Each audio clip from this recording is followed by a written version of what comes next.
Hi, welcome to the ride, and I appreciate you joining us today.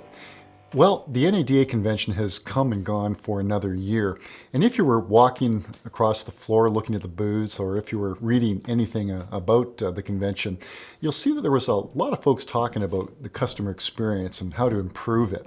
Well, this is obviously good stuff. This is good information that all dealers and manufacturers need to hear. But I believe it's also important for us to understand as an industry, where do we stand? And in order to show you what I mean, I want to look at some hard numbers. Let's take a look. The numbers I'm going to show you are taken from Maritz's new vehicle customer study, which is the largest automotive study in North America. And in 2011, 46% of Americans were completely satisfied with their buying experience, compared to 43% in 2007. For the non-luxury brands, when we break it down a little bit, 45% of those customers were completely satisfied versus 43% in 2007. For the luxury brands, 52% completely satisfied this year versus 48% in 2007. So year over year, we look at percentage point increases. So we're going exactly the right direction. Now, what's the Canadian experience? Is it the same or different from the Americans?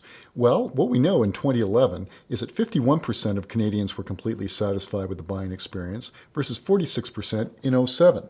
For non-luxury, 51% completely satisfied versus 46% in 2007. And for luxury, 57% in 2011 versus 48% 5 years ago. So certainly in Canada, the luxury manufacturers have clearly outpaced the market as a whole.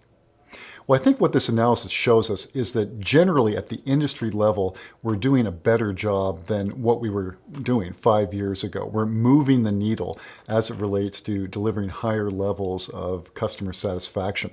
But one huge caveat, some brands have moved up, but some also have slipped. So therefore, in doing your analysis, I'd encourage you to look at the brands that fall into that category. So if you are one of those, action can be taken.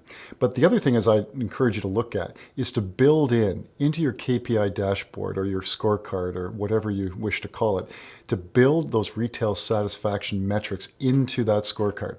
Because only by doing that and heightening the importance of those metrics within the organization will attention from a management standpoint be dedicated to those tasks and improving that retail satisfaction.